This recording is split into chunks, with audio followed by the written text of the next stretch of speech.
I was sent down to the ER with another staff person to pick up a patient who had been brought to the hospital by the police.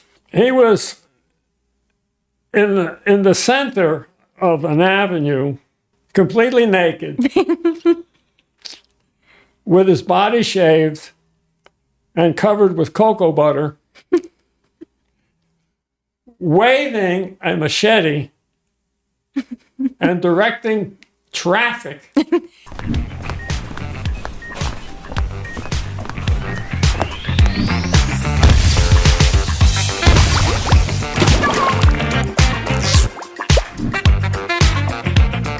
Hey guys, welcome to Nurse Talk, the podcast where we talk all things nursing.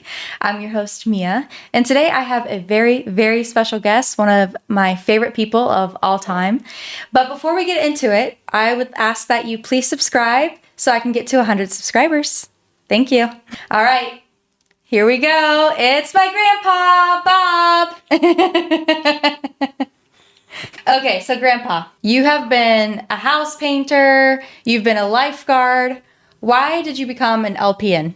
The interesting thing is that I fell into it. Okay.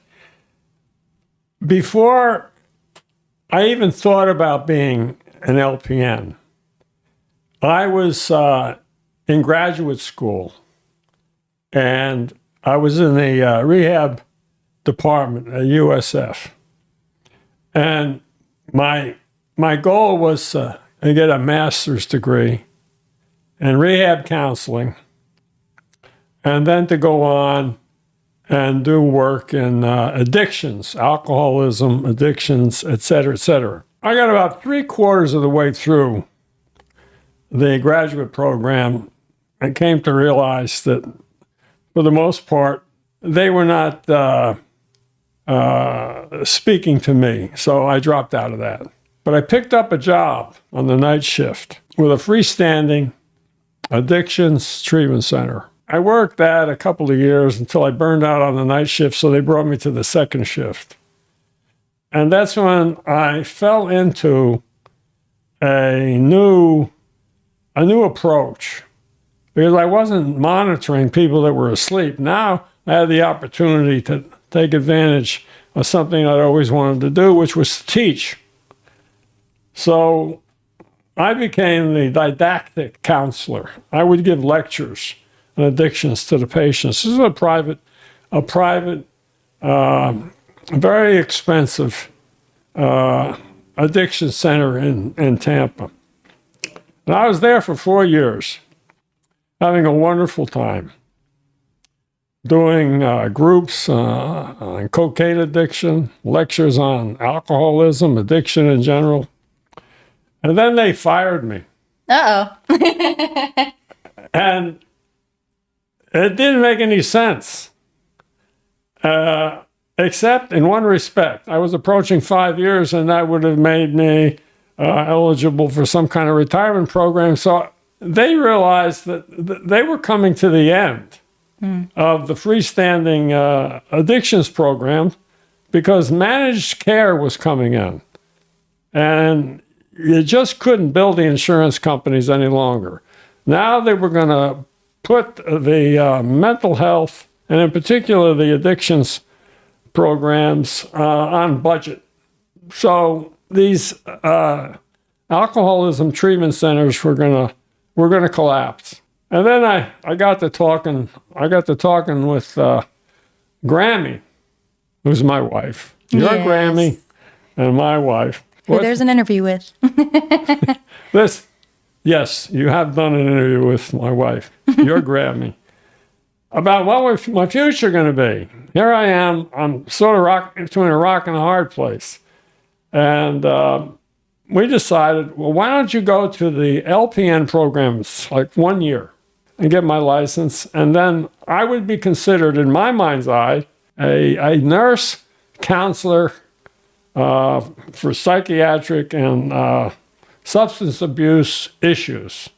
I created this job in my head. Mm-hmm. So I went to school, and I studied for 1 year, got an LPN license, And for those out there who don't know what LPN stands for, it's licensed practical nurse. That's a grade below the registered nurse. The registered nurse does all the brain work, and the LPN does all the grunt work. And after I got my license, then I went over to the VA. So I wanted to ask, and this is kind of a loaded question because you really have to roll with the punches in sometimes a literal way. What is a typical day like for an LPN on a psychiatric unit? You see what we're doing right now? We're talking. Apart from the basic mechanics of running a unit, okay, you got to do your charting. You got certain fundamental things, et cetera, et cetera. You're not doing anything in the classical sense of nursing. You're basically there as a gatekeeper, making sure that the door is locked, because I work locked psych units. And you make sure that you have a relationship with the patients. So you talk to them. You may sit down and even play cards with them. You walk around. You have little tasks.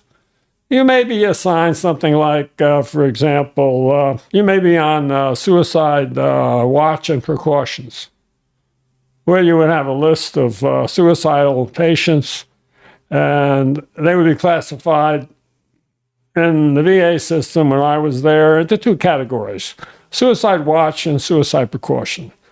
Precaution means that you're going to check on the patient, eyeball the patient, make sure the patient is okay every 15 minutes. That's every 30 minutes, rather. But if he's on watch, you want to do that every 15 minutes. That gives you a general idea that this is not hands-on, touching the body, changing dressings, putting on Band-Aids, or whatever. But if you're the LPN in a psych unit in the VA, you're pretty much the medication nurse. Predominantly hand out the meds. And handing out meds on a psych unit is not like handing out meds that most people experience when they go to the hospital. All the patients are required to come to the nurse's counter, and you, as the LPN, have access to the med room, and the patients line up, and one at a time, they cross the line, and they come to the counter, you get the med, and it's very ritualistic. What are the most common health conditions that you see in veterans? There's an old statistic, and that is that if you've been in combat for 30 days, you have almost a 100% chance. Nothing is absolute. So let's say 99.9%, like, all antiseptics, et cetera, kill 99.9% of all germs. You get a 99% chance if you've been in combat for 30 days of having a psych issue. Some are more profound than others. A veteran can have any disease process, but you have to add on top of that the combat-related psych issues, which are peculiar to him and not found in the general population. A combat psych issue is specific to having experienced combat, which very few people in the population of any concept about, and you can't really know anything about it until you've experienced it. So would you say overall they generally have combat-related PTSD, essentially? Yeah, that's pretty much the ball game. How do you go about building trust with reluctant veterans? Wow, how do you build trust with anybody? That's really the question. I think you build trust with a veteran or a patient or anybody in your life in basically the same way, just by being transparent. If you are a transparent person, the people in your life are going to be more willing and likely to trust you. Mm-hmm. If you're not transparent and are guarded, people are going to be reluctant, to communicate with you and have a feeling for you that incorporates empathy and and trust. So if you're a human being, you understand that. Yes. So it doesn't really matter whether the person is a patient with a medical problem on the med-surg unit or a psych patient.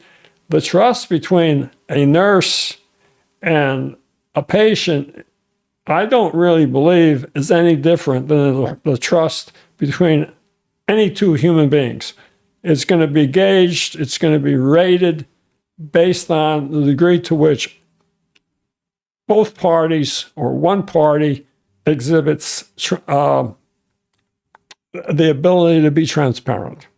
So I have, of course, in my life heard some interesting stories, but would you like to share any stories from the psych unit? Well, where do you want to start?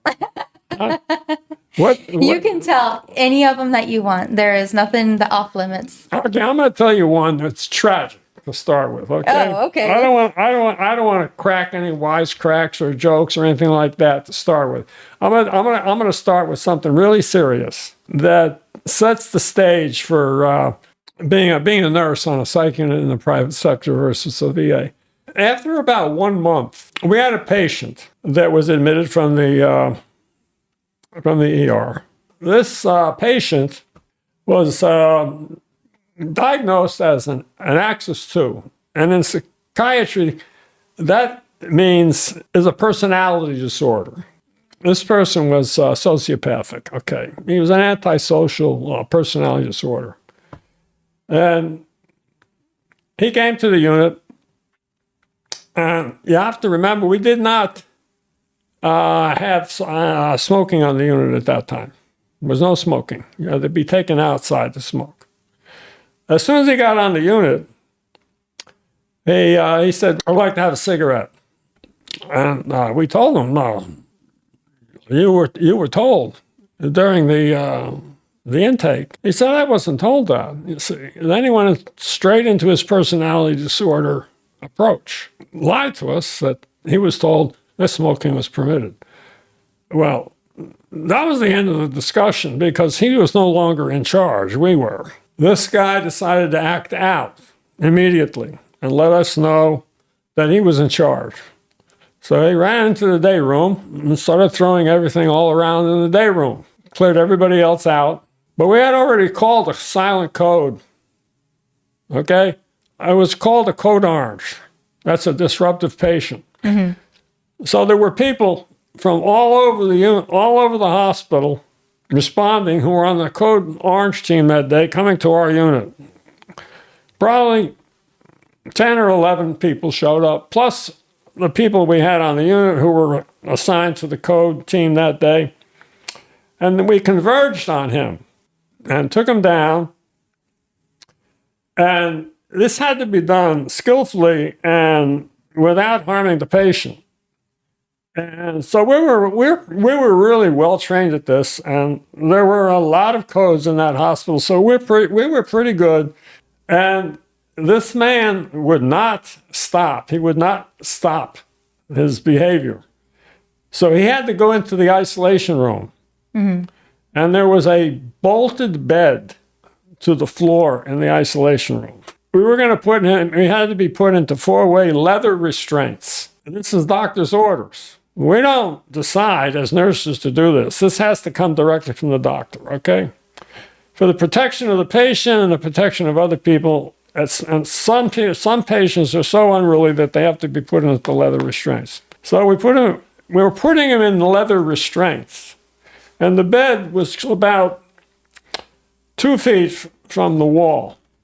One of the nurses, a male nurse, he got on that side of the bed where the wall was. This man, a year before, had a triple bypass surgery. During the course of this code, the code orange, which was just the disruptive patient who was still fighting us and kicking and whatever, and there were 2 to 3 people on each limb holding him down. And then there were other people putting the straps on his arms and his legs. The man who had the bypass surgery the year before collapsed He collapsed between the wall and the bed. We could not move the bed to get access to him. His vitals were taken. We took a pulse. There was no pulse. We tried to do CPR. We didn't have the room to do that. The doctor came. The code blue team came. To make a long story short, we got the patient restrained, but the nurse died, had a heart attack. That would be horrible. Well, it was an interesting introduction, and I'm going to tell you a morbidly humorous story. I was working in second shift, and it was probably about 9 o'clock at night, and I was sent down to the ER with another staff person to pick up a patient who had been brought to the hospital by the police and bring him up to our unit. He was being admitted. And when we got there, we found this man wrapped in a blanket. His head was shaved, and he didn't have any clothes. And so I did the intake on him. Apparently, he was in the center of an avenue on a cross street in Tampa, completely naked, with his body shaved and covered with cocoa butter, waving a machete and directing traffic because God was giving him directions to make sure that there was no accident at that intersection, because it was a dangerous intersection. And so he was working on behalf of humanity to save lives. Oh, wow. He was proud of his decision and completely delusional. So when we got him back to the unit, we had clothes for him, pajamas, so to speak, and we showered, cleaned him up, and gave him a room, and started the traditional treatment, which is basically medication. The upside of the story is that within 1 week, after massive doses of Haldol, he came to his senses and was placed back on his medication because he was off his medication. He was what we called at the VA a frequent flyer. He would be medicated, he would be sent off, go home, come off his medication. He was diagnosed schizophrenic, and one thing or another would happen, and he'd end up back at the hospital. And this had been going on for a couple of years. So the reason he was taken to the hospital was because the cops knew him. They weren't going to take him down to the police station. They knew he was a psych patient from the VA. So many times, the police in the area knew our patients. They wouldn't take him and arrest them. They would just take him over to the VA and have him check in. This one was tragic. I'll tell you the story. It's typical of what can happen on locked psych units. We had a patient that was a cocaine addict. He was probably in his late 40s, so he'd been addicted for quite a while. He was I can't remember if he had PTSD or not, but I was on suicide watch that night. Interestingly enough, he was on suicide precautions, which means you check him every half hour. But whenever I had the duty, I didn't differentiate between the two. I checked all my patients every 15 minutes. So I checked this guy, and And you have to be really particular when you check. You have to open the door, eyeball the patient, and make sure that everything is secure with the patient, et cetera, et cetera. You don't knock on the door and the patient says, "I'm okay," and let it go at that. All right? The explanation for that is obvious. Yeah. So I checked on this guy. I eyeballed him. And he was okay. 15 minutes later, I come by. And I knock on his door. And I don't hear anything except water running. Water's running. Shower. The shower's running. So I open the door, and he's in the shower. I yell his name, and there's no answer. Immediately, I thought to myself, this guy had set up a cover. Yeah. He had set up a cover, hoping that someone would check on him, hear the shower, and let it go at that. Because it immediately occurred to me that he was committing suicide. So when I opened the door to his bathroom, and you got a picture that the faucet is very low in a psych unit. For suicide precautions, it's only up about a little over 5 feet. So it's difficult to hang yourself from the faucet. Mm-hmm.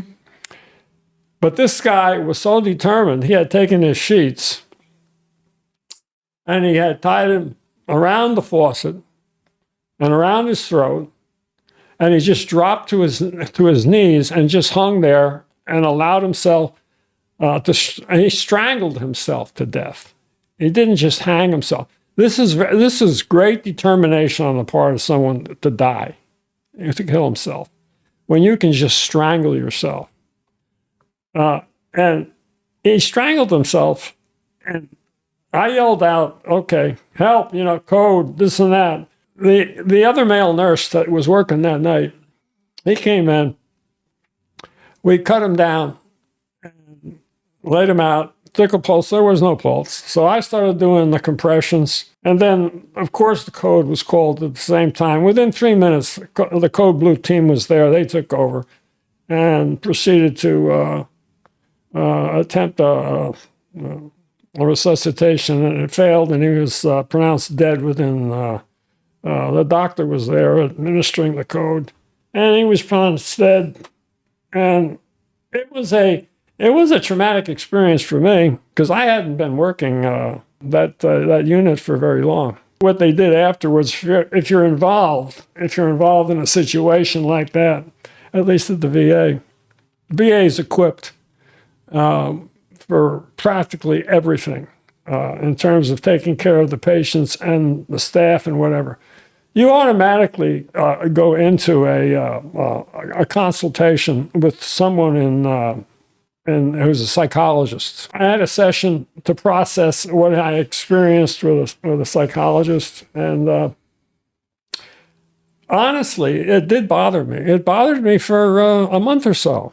I was flashing back to it. I was traumatized by the experience, and I was flashing back to it. Whenever I was on the unit, I walked past that door. I'd see that door, and I'd see that patient. I'd see the activity, et cetera, et cetera. It was all done very quickly and just like automatic because we were trained that way to do CPR, yada yada, et cetera, et cetera, et cetera. That's when you find out that your nursing skills are on automatic pilot when an emergency situation happens. Yeah. These things can happen on a psych unit. They can happen on a med-surg unit. They can happen anywhere. And so when your nursing skills kick in like that, then you know that you're really a nurse. You can really do it. Okay. Because you're always thinking, hey, am I going to be able to do CPR? Yada, yada, et cetera. I told you a couple of things that happened, but that's just a very small of the 12 years. We're on a lock psych unit. Our visitor came, and it got past us that the visitor was taking into the lock psych unit to see her spouse. Mm-hmm. He was she was taking in their 5-year-old daughter, got past the person who opened the door, didn't see the kid. All of a sudden, at just that moment when the door was locked, an incident occurred, and one patient got into an altercation with another patient, and we had a Donnybrook of a code. And at the same time, we had to protect the kid. And at the same time, we're trying to protect the kid. We're trying to find the keys to open the door. And you're not supposed to open the door if you're having a code. So you're in a contradiction there, a 3-way contradiction. You got to protect the kid who's not supposed to be on the unit. You got to open the door when you can't open the door because you're having a code. So we finally found a way of getting that kid protected. We put him behind the nurse's station and locked him, put him together in the med room till it was all over, and then got the kid out, et cetera, et cetera. We had to do really quick thinking. It was like a barroom brawl. Basic thing there was to protect that kid, that 5-year-old kid, because anything could have happened to. Because we had patients that were brawling with each other, and staff that was trying to separate it. And the idea was to do it in such a way that nobody got hurt. Okay, that's hard to do. And so that was just like not a typical code, but an inordinate code, because it should have never happened with the presence of a 5-year-old on the unit. And it just shows to show you, no matter how careful you are about protocol and stuff like that, a little slip up like that can end up in a very dangerous situation, especially when you have a patient population like you have at the VA with combat veterans. Now, I'm going to end with a story that is uplifting and very interesting. And it takes place at a swimming pool. I'm swimming laps. And the guy swimming laps next to me, he's swimming with a stroke that I have since adopted in my swimming. It's an underwater recovery for open water swimming. And we got to talking. He had the standard Marine tattoo on his arm, USMC. So I started talking. I said, you're obviously a Marine. Yeah. He said, yeah. And then we got more talking. He said, what do you do? What do you do? I said, I'm retired. Of course, you know that. Yeah. But I'll tell you, interestingly enough, I was a VA psych nurse. He goes, well, you were? All of a sudden, everything changed. And I have found throughout my life, whenever I'm talking to veterans in civilian world, if I tell them I was a VA psych nurse, all of a sudden I'm a different person. Yeah. It goes to something in a hospital that a lot of people kind of sense but don't realize because it's not written down. The doctors don't run the hospital. The nurses do. And depending on what kind of hospital you're in, you're going to have an attachment to the patients. And the VA hospital, by its nature, has a very unique relationship going on between staff, the nursing staff, and the patients. The patients are connected to the nursing staff, more so than you would find in a private sector hospital, where your people are coming and going, strangers, this and that. We have the same patients coming all the time, and they all have the same classification. They're all veterans. And then you know that they're veterans, and they know that you're working to serve the veterans, and they have this connection and this bond right away. So here I am in the pool, and I let this guy know, this guy's a hardcore Marine, that I'm a VA nurse. All of a sudden, he starts telling me everything about his career, for no apparent reason or another. And I said, I'm guessing by your age, I just made a guess that you were in Desert Storm in the early 90s. He said, yes. How'd you know that? I said, I'm looking at your age. You're a Marine. There was Desert Storm. You were there then. And the Marines were called in first. I'm telling him what he did. He said, that's exactly right. I said, you were in Kuwait. They sent you from Kuwait into Iraq first. You led the charge, right? He said, yes, we were first in. The Marines were always the first in. Then after I said that, then he starts telling me his story and this and that and yada, yada. And so then I asked him the big question, because now I knew that he was a combat vet. I asked him the big question. Whenever I meet combat vets in civilian life, I always ask them the question. This one question. It comes from the title of a book by Eric Maria Remarque, The Way Back. And it's self-explanatory. If you've been to war and you come back to civilization, did you find the way back?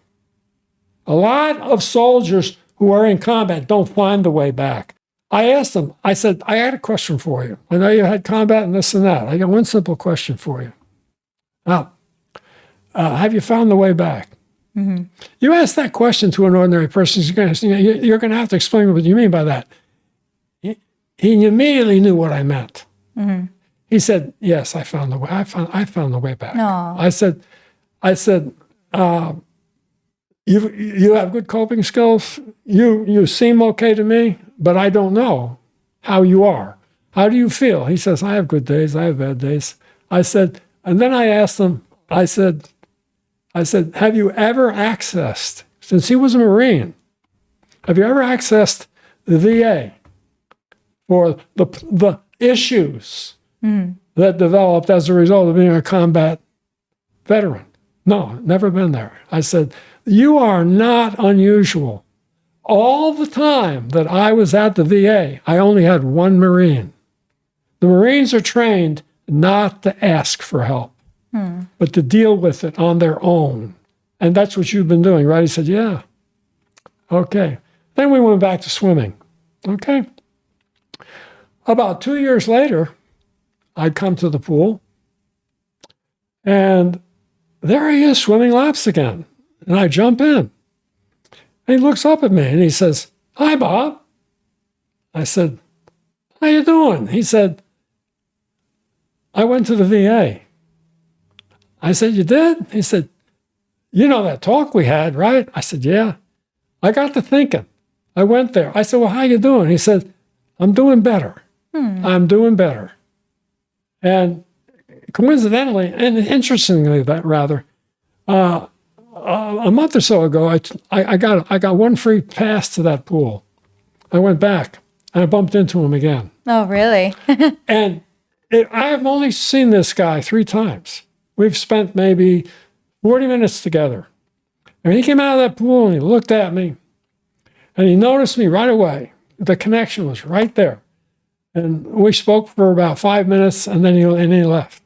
But there was that connection, and the connection is not definable. It can't be explained. It is just there between a VA nurse and a veteran who has had combat, okay? Or any other veteran, for that matter. They really trust, the VA nurses really trust and rely on the VA nurses. And I've worked private sector more so than any other patient that I've ever had outside the VA. And when I meet them in public, I always ask them questions. And immediately, if I find out a guy's a veteran, tell him I was a VA nurse. Now we have conversations. And I wanted to just leave it on that note because it goes beyond being a nurse. And for me, it was always a question of being a nurse at the VA. Absolutely. Did you have anything else in mind that I've told you about in our lifetime? I feel like there was a crazy poop story, but I can't remember what it was. Oh, poop is standard on a psych unit. Aggravated psychotic patients who are put in isolation rooms or whatever, if they defecate or whatever, they're invariably going to, just spread it all over the room. So,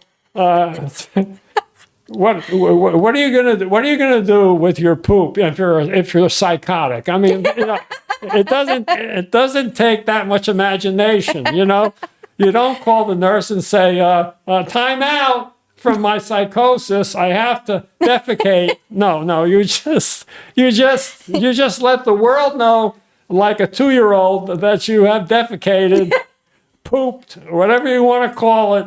And you show it to the world. Well, psych patients who are delusional or whatever, they may write their name and poop on the wall or just smear it all over their face.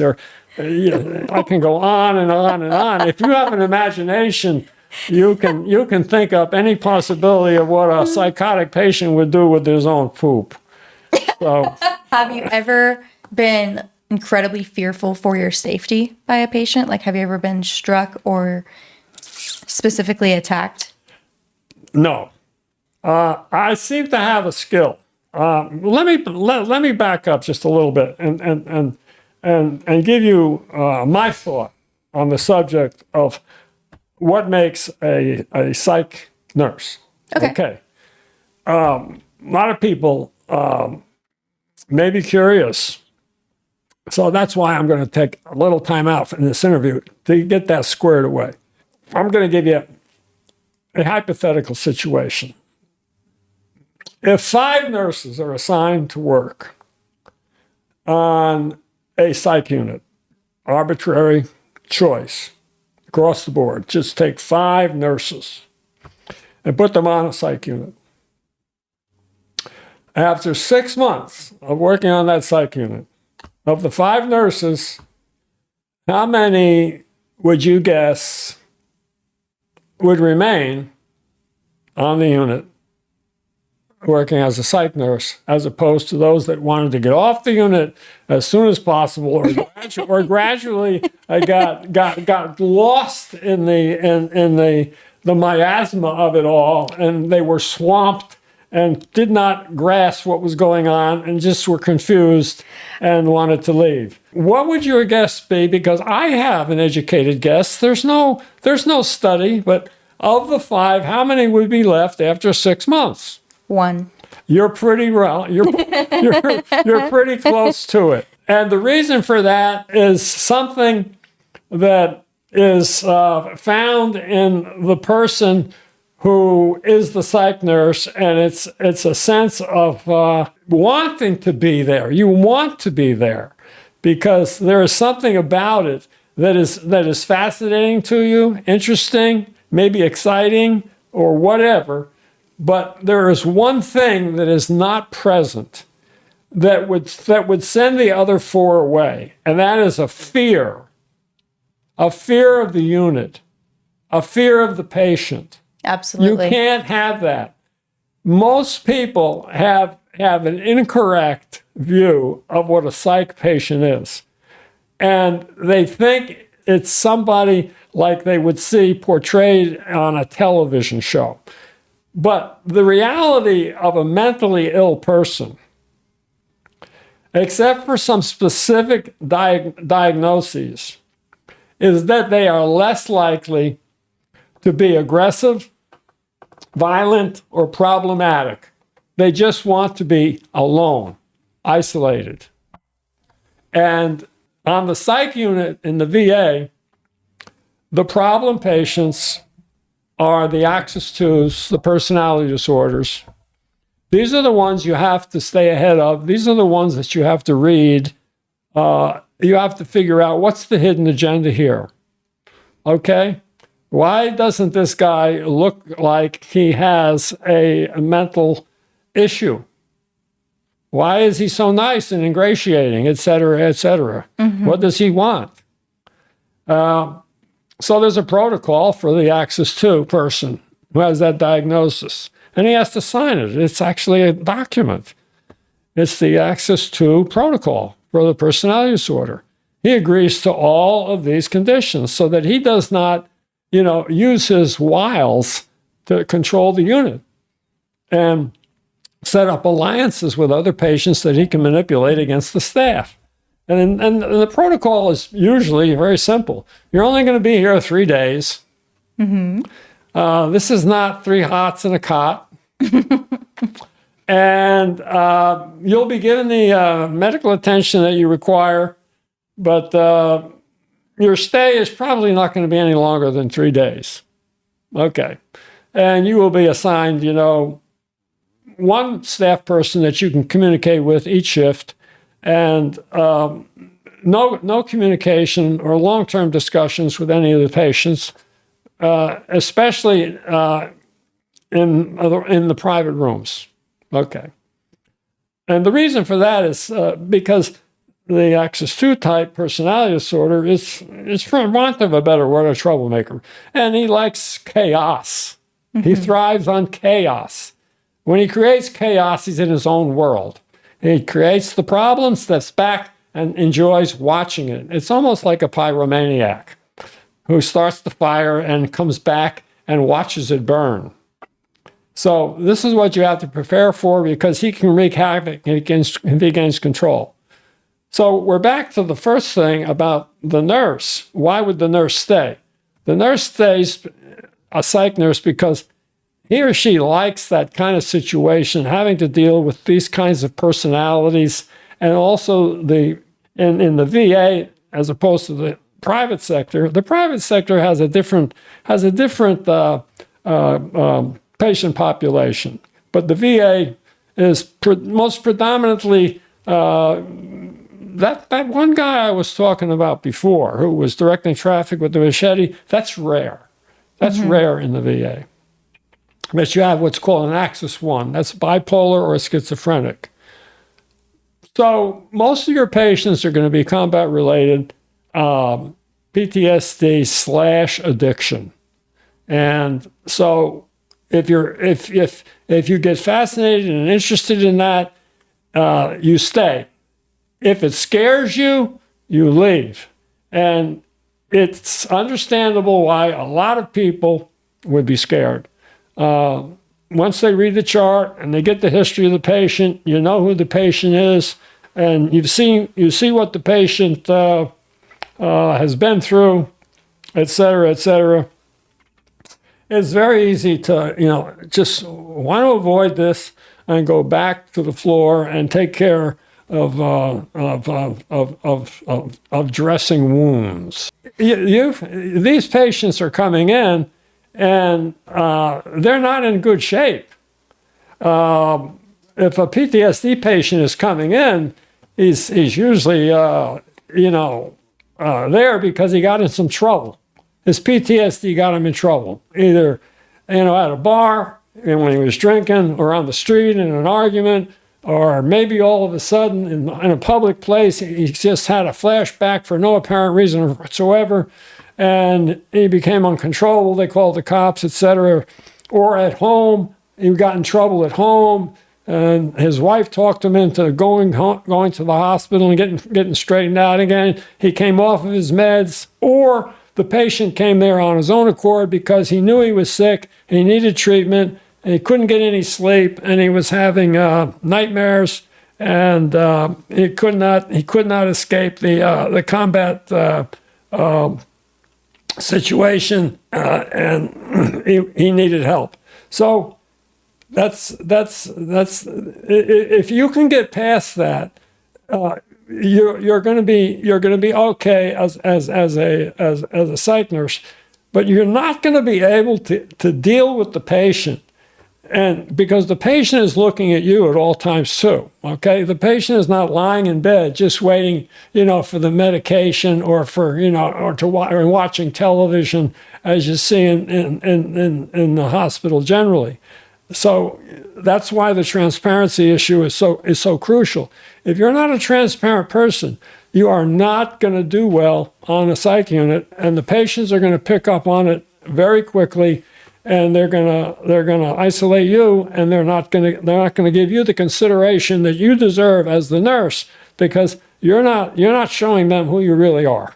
The other thing about psych nursing is that it gives you the opportunity to use skills that you develop in life. How to talk to somebody without being condescending. If you have a personality that is not transparent or affable or likable or whatever, the patient will pick up on that very quickly on a psych unit. Psych patients who are not in a delusional state, but are there for. Take, for example, which was the majority of our patients, the combat veteran. He's very perceptive. The combat veteran is hyper vigilant. He'll walk into a room and he will just survey the room as he walks in. It's just unconscious with him. And he'll know where his out is. He'll see his exit. He'll look at things around the room and assess them as whether they can be a weapon or not in case he has to defend himself.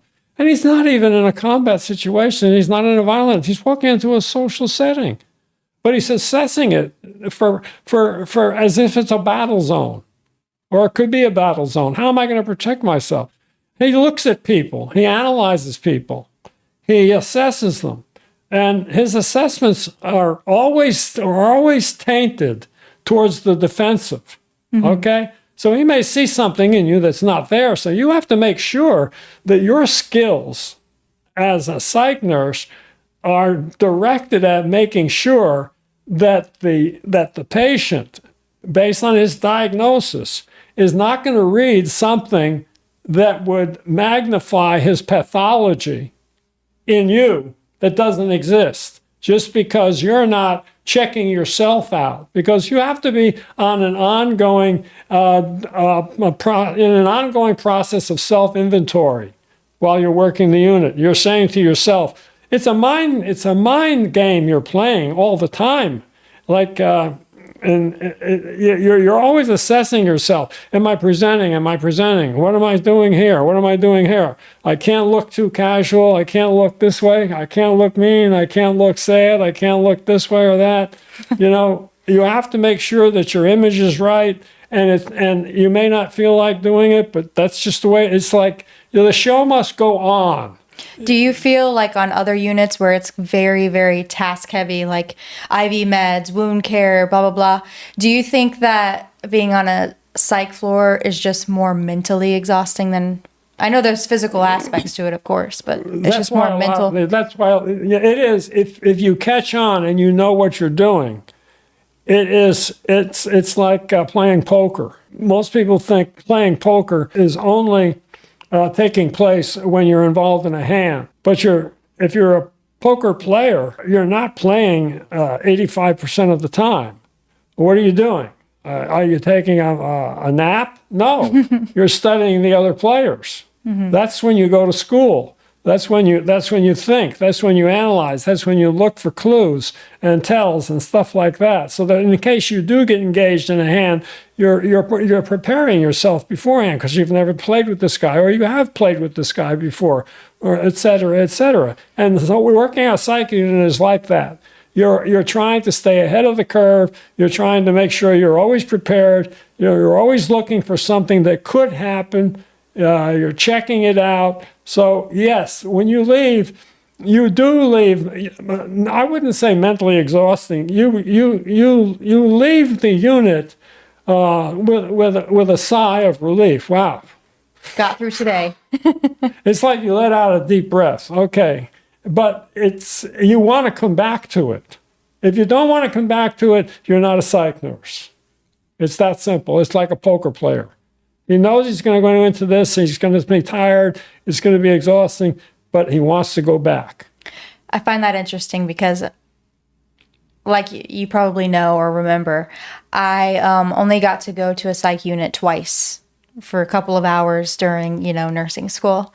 And when I first got on the unit, not a lot of the patients were awake yet. So, and my instructor was there, so I was trying to stay busy. So the first thing I did was walk around the unit and clean all of the door handles. I don't know why, but I think maybe she recommended it. Go around and clean the door handles. And I was appalled to see what was on the door handles. And like our conversation before, poop was on quite a few of the door handles. So that's how I started. And then a lot of the time was, like you said, sitting down, talking to them at a table, playing games, doing a puzzle, those sorts of things.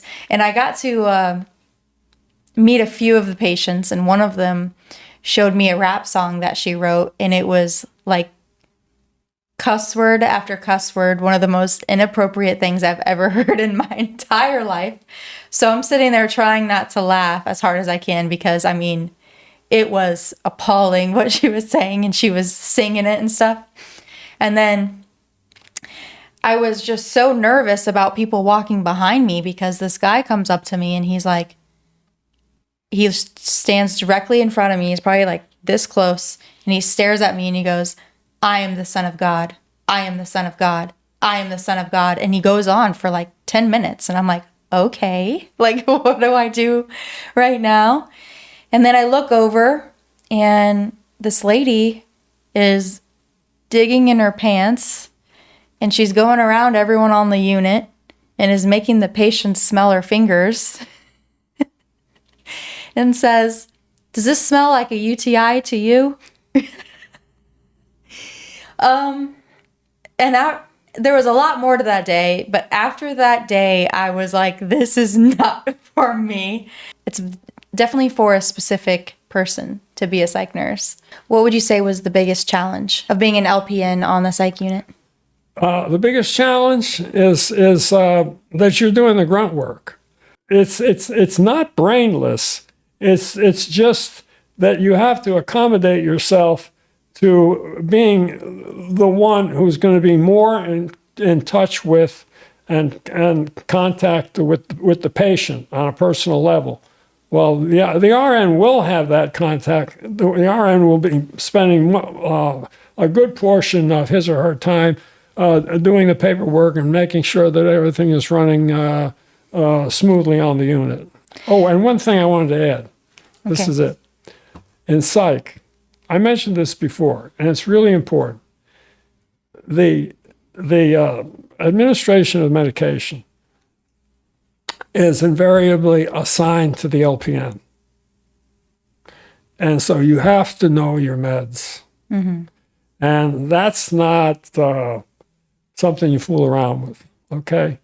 Of all the things that I encountered in nursing, the one thing that always had to be on top of was meds. You had to know your meds, handing out your meds, and you had to deal with psych patients in relationship to their meds. And if you had a personality disorder and wanted his med and it wasn't time for his med, then you had a problem. Okay? Yeah. And you have a 1/2 hour each way if the doctor orders a med at a particular time. You can go a half hour earlier or a half hour past that, and you're still within the time frame. And a patient will sometimes come up, especially if they're on certain meds that alter their mood, like a benzodiazepine, for example, Xanax or Mycin, like that. They want that med. And in the old days, it used to be Valium. Can I have my Valium? No, you have to wait another 20 minutes. You got to wait. Well, nobody wants to wait for a Valium 20 minutes, so they're walking back and forth, back and forth, back and forth. Pacing, and then they may get excited, and you have to calm them down and keep them there and say, well, let me talk to you, this and that. Maybe I can arrange something. Give me about 5 minutes, and then 5 minutes more. And then the 20 minutes is gone, and you've maneuvered yourself into giving them the med within the timeline. So there are skills that you have to develop. And then you have to make sure that you're so med conscious that you don't make a med error. And in all the time that I spent as a psych nurse, I made one med error. And I was transferred to the pain management unit for one night. And they had 2 women. This is very unusual in the med, in the VA, to have a woman as a patient. Mm-hmm. But they had 2 women on this unit. I thought they had 1 woman. And the woman came up and she wanted her med. Yeah.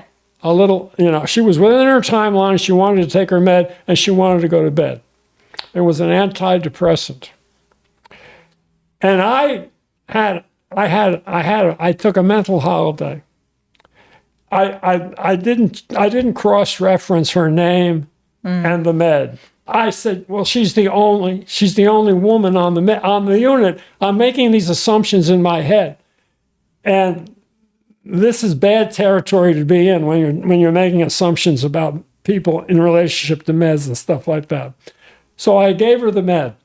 About a half an hour later, I was made aware of 2 women that were on the unit. Oh, snap. And then I double checked and found out that I had given the med to the wrong woman. Now, in a situation like that, the rule has to be followed. And that is, you must immediately notify the doctor that a med error has been made. Yeah. You will not be written up. You will not be punished if you fess up immediately to an error. Okay. The problem in nursing is not that you make the error, but that you hide the error. Yeah. In hiding an error, you create a real problem for the entire operation. And that is the worst that can happen in a medical situation where the trusted staff are hiding errors. Mm-hmm. Errors compound errors, and once it's found that you can hide an error and get away with it, or you don't fess up, then someone else will be scared and do the same thing, and it'll repeat itself. So I fessed up right away. It got reviewed by the doctor.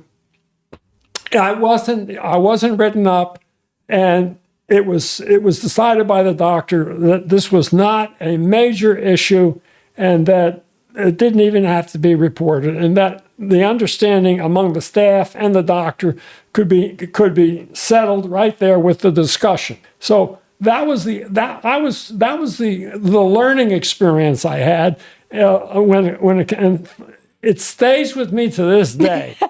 and whenever I do anything, always make sure that you're procedural. I'd like people to know something about nurses, okay? And this is not just limited to nurses. There are other jobs out there that teach people to think procedurally. Mm-hmm. Most of the world does not think procedurally. And that gets people in a lot of trouble. Mm-hmm. Okay? Yeah. And if you're a nurse and you don't try shortcuts, and I have witnessed working with nurses who did shortcuts. Mm-hmm. And you stick to the procedures. Yeah. Everything step by step by step by step. And it becomes a part of you. And it stops being explicit and becomes implicit. And then it moves over into your life. Mm-hmm. And as you go through life, in your everyday activities, you since you were trained as a nurse procedurally, mm-hmm. your life becomes an unconscious movement dictated by procedure. And you don't even realize it until you double check and say, hey, wait a minute, I'm not on the job, but I'm thinking procedurally, and it's not really required. And everybody around me is just kind of flip-flopping through life. Yeah. And you can really, if you have been trained procedurally, you can really read people by the degree to which they are a flip-flopper. Mm-hmm. I just wanted to add that. If you could pick one thing that you love the most about working on the psychiatric floor with vets, what would it be? We wore street clothes. Really? You didn't wear scrubs or? No. What? We wore street clothes. I didn't know that. Yes. And there's a reason for that. And it has to do with familiarity and putting the patient at ease. You don't want the patient. In the old days, they didn't know what they were doing, and nurses were walking around on psych units dressed in uniforms with caps. They finally realized, I don't know why it took them so long, but throughout my whole career as a psych nurse, I wore street clothes, slacks and a shirt. You don't wear a tie though. You don't overdress because you don't want some half-crazed person seeing you as the enemy, grabbing your tie and choking you to death. Okay.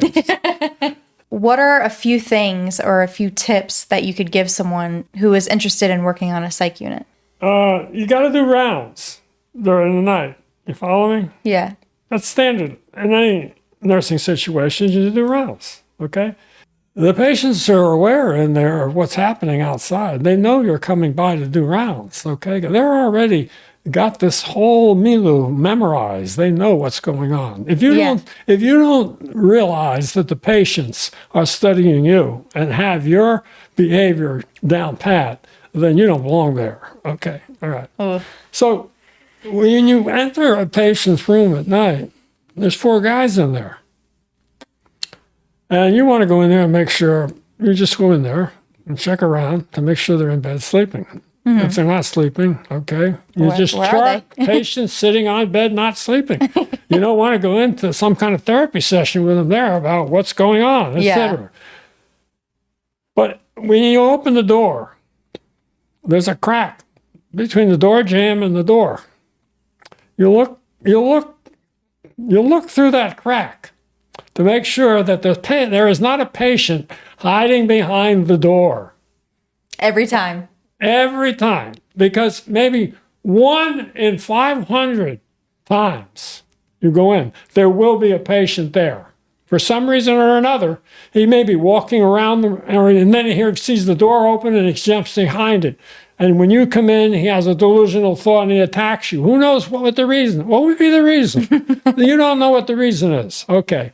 This is not what you could consider, a normal situation. And so anything's possible. So you cover yourself for anything. So you look there to make sure there's no patient behind the door. And then you enter the room. Now, if for some reason or another, it's like time to get up, only this patient hasn't gotten up out of bed, and you go into the room, the average nurse with the average med-surg patient or whatever on the floor that's not designated psychiatric will just walk into the room, go over to the bedside. If the patient's asleep and the patient needs a medication, we'll usually tap the patient on the shoulder or something like that. Okay.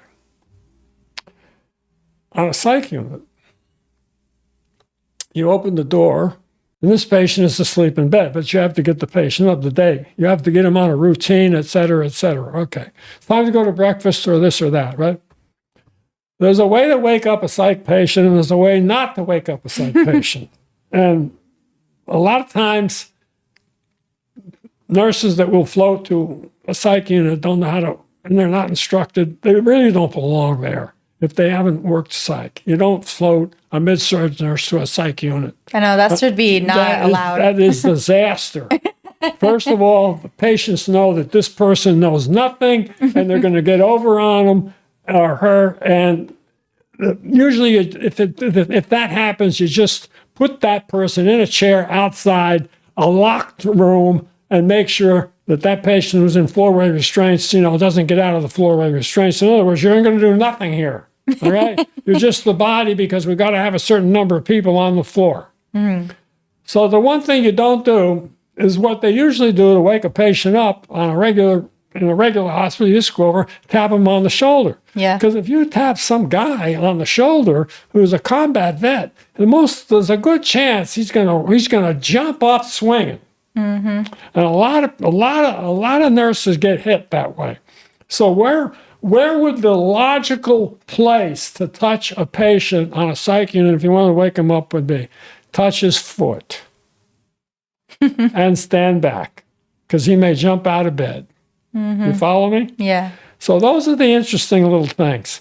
So I have one last question for you. If someone were to come to you and say, I'm really interested in becoming a nurse, what would you say and would you recommend it? The question of nursing for me was something that I fell into, okay, and then learned to live with and then was fortunate enough to do what I wanted in it. I was not just grinding it out day after day after day after day. I was actually going there, and I had developed on my own little program within there. I had developed lectures for addiction.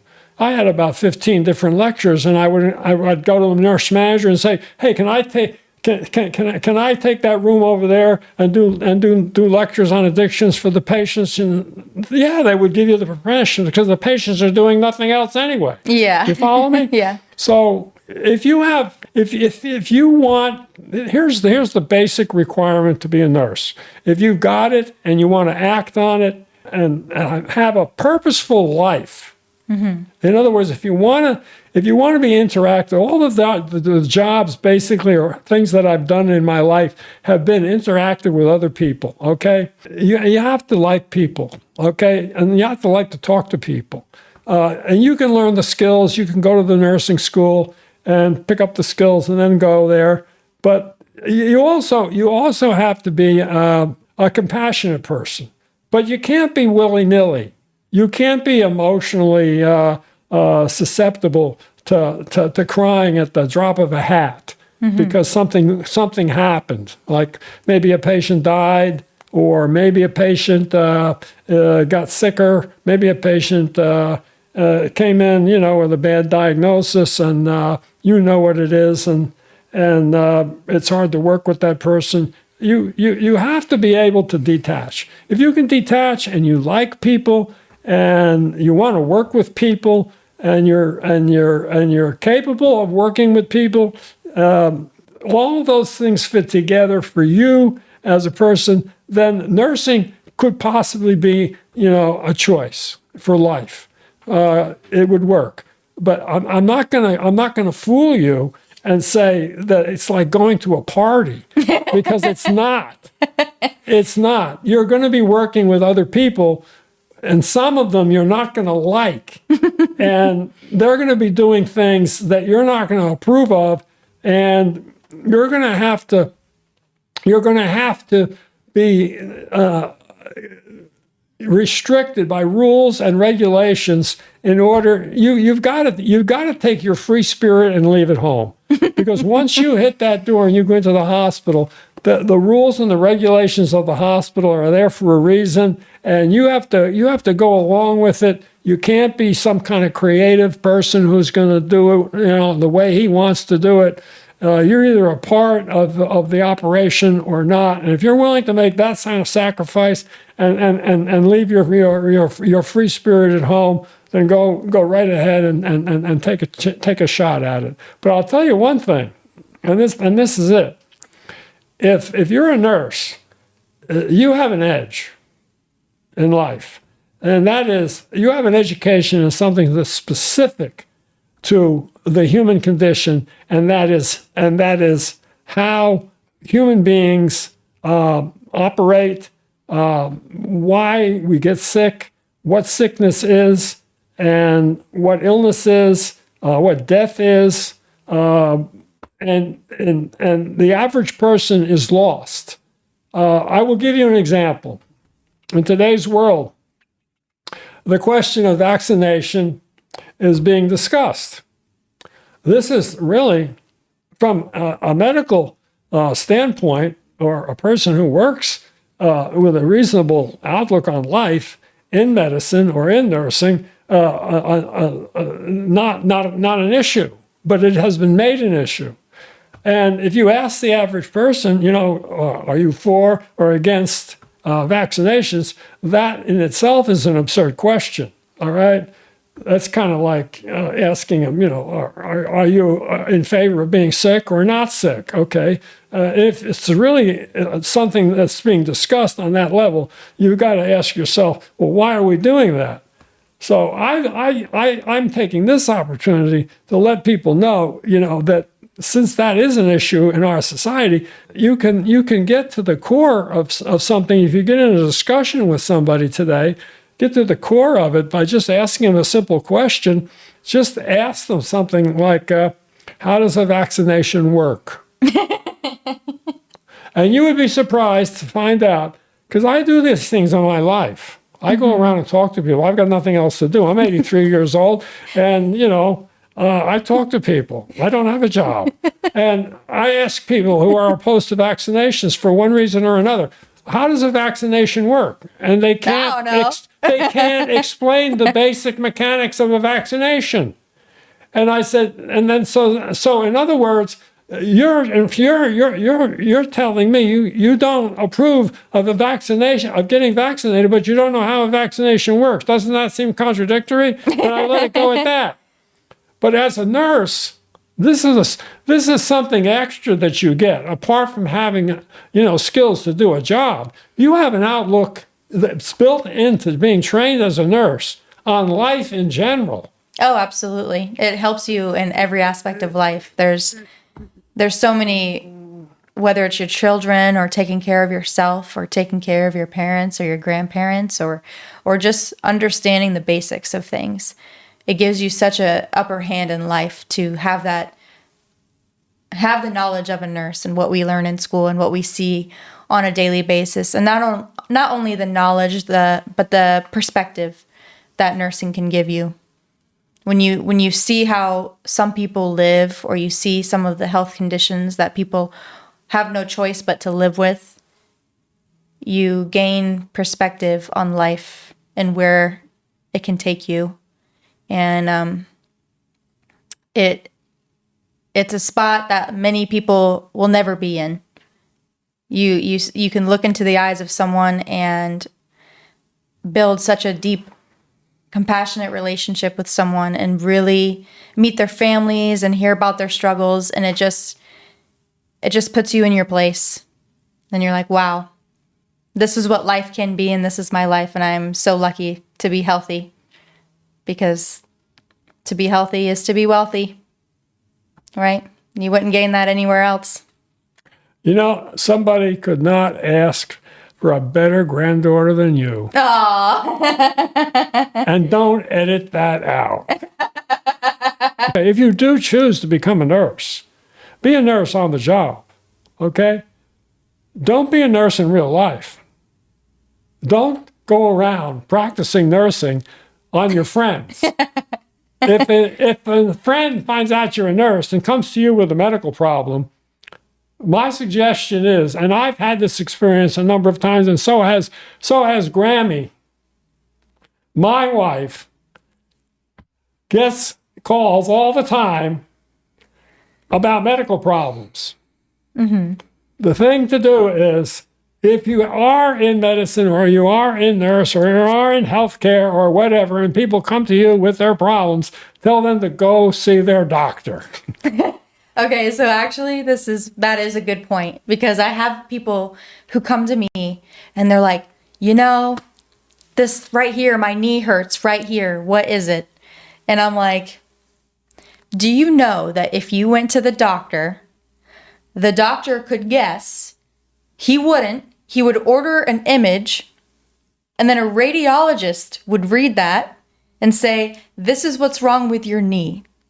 So as a nurse, no, I do not have X-ray vision or MRI vision to look at your tissues and tell you what it is. Well, thank you so much for coming. Oh, I had a wonderful time. Mia. Yeah, I want your audience to know something. Okay? All right. I think you asked me 3 times to be on the show. I did. And I kept putting it off. I really can't say why I kept putting it off. I don't think it really matters why I kept putting it off, for the same reason. A lot of things I do at 83 don't matter. So the last time you asked me, I felt kind of guilty for not saying yes immediately. Thank you for the privilege of being on your show. That you spent so much time putting together all of this equipment, everything. This is quite a project. It just made me. I thought about it instantly. It made me get out of seeing you the 4-year-old little girl that always won at Chutes and Ladders, and now you're a grown woman, and you've been a success of yourself in life. You're amiable, you're affable, you're friendly, and you're just a wonderful granddaughter. And I said to myself, shame on you, Bob. You should be the first person on her show. And so today I'm here, and I'm glad that I'm here. I had a wonderful time. You are an excellent, excellent interviewer. Oh, thank you. You have a joie de vivre, you have a personable way about you, and you ask your questions with transparency. And with that, I'm going to shut up and call it a day. Well, I love you. I love you too. All right, guys, that'll be it for today's video. Thank you guys so much for watching, and don't forget to like and Subscribe. yay! Bye, guys.